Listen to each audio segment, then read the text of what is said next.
What's up, everybody? It's the Digital World Podcast, and I have some hard hitters today, and so let's get right into it. Now, the BIS Innovation Hub took place this week, and Mr. Yo-Yo had some clips to share that I want to go over with you and then have a conversation about them. And so I'll be showing a few of these clips, but then I'm going to point out some things that I noticed, and hopefully they're insightful to you. So let's go ahead and play that first clip. My name is Ross Leckow. I'm Senior Advisor FinTech, Strategy and Legal in the BIS Innovation Hub. It is my great pleasure to introduce this presentation by the governors of the Bank of Canada, the Bank of England, the European Central Bank, the Banque de France, the Bundesbank, the Swedish Riksbank, and the Federal Reserve Bank of New York. We have asked each of these governors to answer a question. What does innovation mean to you? Their views on this question are very important to the Innovation Hub. Why? Because the institutions they lead all form part of the expansion of the hub that is currently underway. The BIS is opening 4 new hub centers in Toronto in collaboration with the Bank of Canada, London with the Bank of England, Stockholm with the Riksbank and the central banks of Denmark, Iceland, and Norway, and with the entire Eurosystem, with physical locations in Frankfurt and Paris. We have also established a strategic partnership with the Federal Reserve System through the New York Center of the Federal Reserve Bank of New York. This expansion will build on the foundation that is already in place with our first 3 hub centers. In Hong Kong Special Administrative Region with the Hong Kong Monetary Authority, Singapore with the Monetary Authority of Singapore, and Switzerland with the Swiss National Bank. The expansion will also advance a key principle underlying the Innovation Hub. The cooperation among central banks is critical to ensure that technological innovation in the financial sector is a force for good. Let me therefore welcome Governors Tiff Macklin, Andrew Bailey, Christine Lagarde, François Villard-de-Gallo, Jens Weidmann, Stefan Ingves, and John Williams to share with us what innovation means to them. So now he mentioned that there's these new hub centers that they're creating or strategically placing, and all these central banks are going to work together. And so they're gearing up for what's coming. And I want to show you this next clip from, or Tim, I believe his name is Tiff Gens. Or we'll see right now when he introduces himself.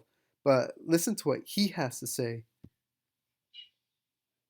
Hello, I'm Tiff Macklin, Governor of the Bank of Canada. Yeah, Tiff I'm Macklin. very pleased to be part of the BIS Innovation Summit, and I'm really looking forward to opening the doors of the BIS Innovation Hub in Toronto.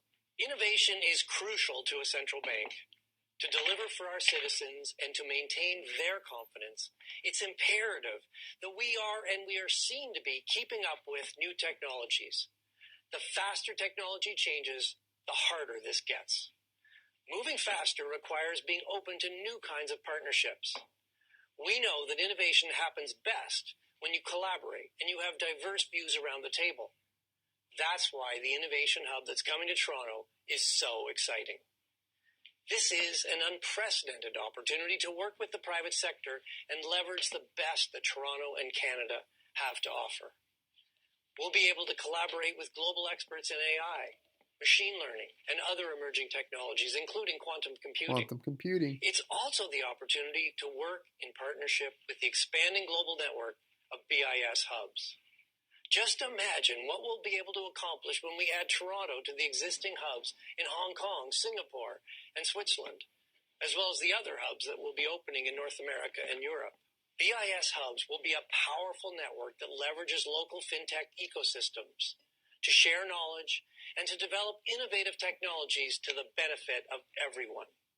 With the support of the Bank of Canada and our commitment to innovation, I'm confident the Toronto-based BIS Innovation Hub will be well placed to identify key trends in technology and help develop public goods that will promote a well-functioning global financial system. There's a lot to work on. We'll focus on CBDC, green finance, and the role of quantum computing in cybersecurity. The Toronto BIS Innovation Hub is what central bank innovation is all about. I look forward to welcoming all of you to the grand opening. Did you just hear what he said? So he's talking about how the connection between all these innovation BIS hubs that are being formed worldwide will become powerful.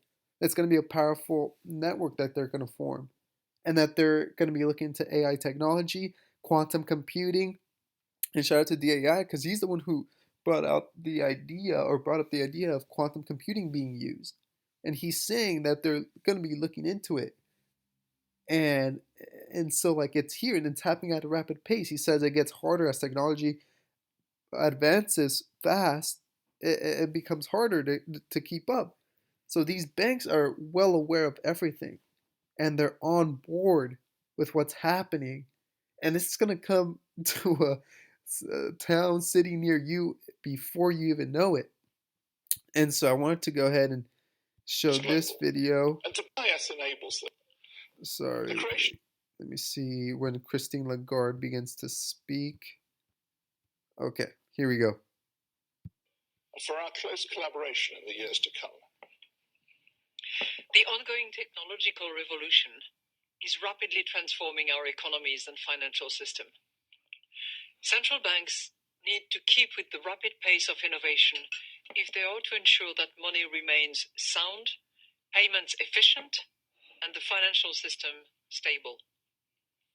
An important part of this effort is the worldwide engagement with central bank And then here's the next video for beginning to talk. central bank digital currencies. This includes systems work on a digital euro. Collaboration on key underlying technologies can help central banks move faster. The BIS Innovation Hub therefore represents an invaluable opportunity to connect the world's central banks and advance work on the most pressing global financial issues.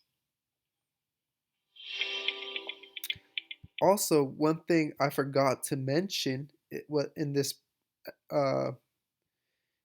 video right here was that he mentioned, was it part 3? It might have been part 3.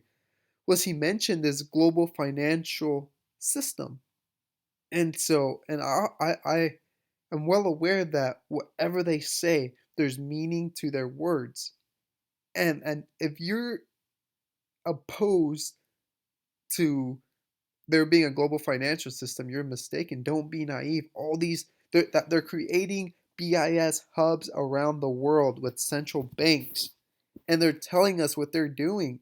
We can't be naive to what's happening.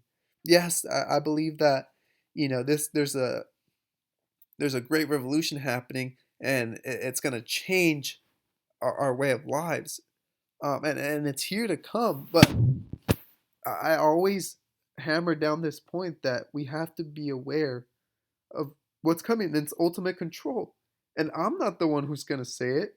Here, Ray Dalio will let you know that, excuse me, essential banks want ultimate control, and that's why they have their own, uh, or they issue their own currency or their own, their own money supply, and they don't want any other types of fiats because it gets crazy. They want complete control over what they're issuing. Here, let me show you What's happened over here. Let me see if that's over here around. Okay, here we go. allowing it. The history was, banks always used to exist, and then with the Bank of England, they decided that it was in their interest to have a monopoly on banking at a country.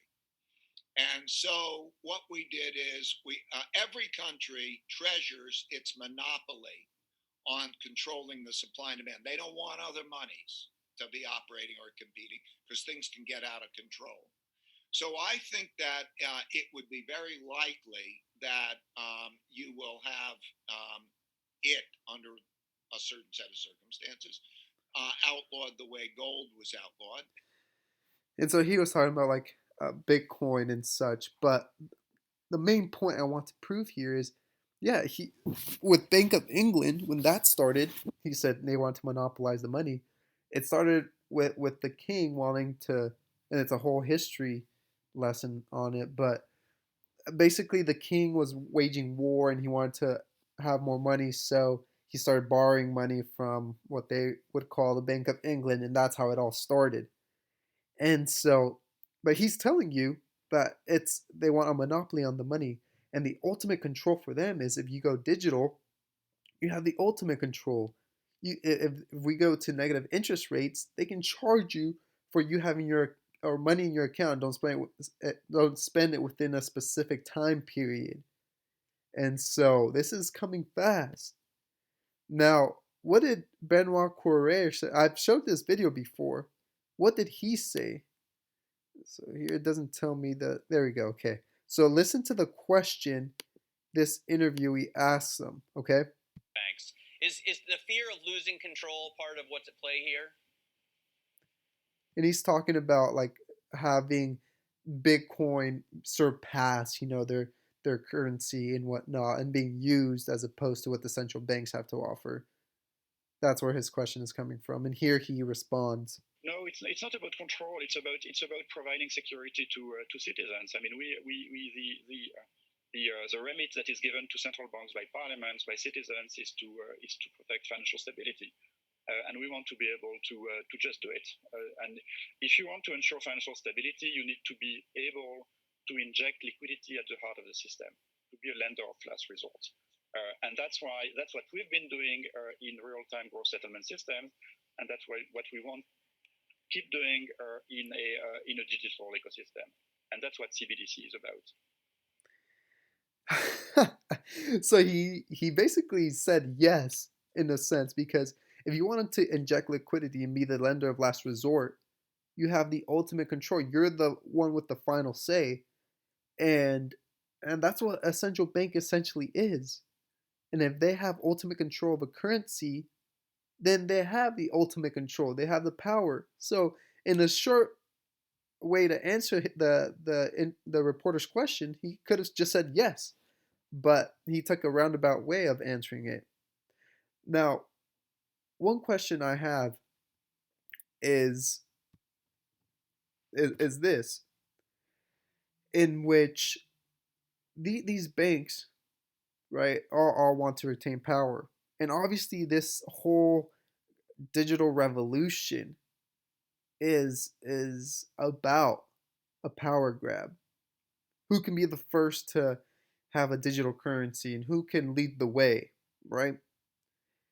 But one of the things is if we enter into a level playing field, right, which the XRP ledger and XRP token help provide, a trustless ecosystem in which you don't have to trust another nation, right? And everyone's on the same level playing field. So let's say that happens. Who emerges a winner? Because one of the points that Becca Bradley brings up is if other nations have clarity on the asset XRP, then how come they haven't started using it? And that's because this seems to be a global effort. So if this is a global effort and everyone's trying to be on the same page so everyone can participate on the level playing field, then who benefits from this all? There has to be a winner has to emerge. So if it isn't a nation or a specific superpower, then who is it?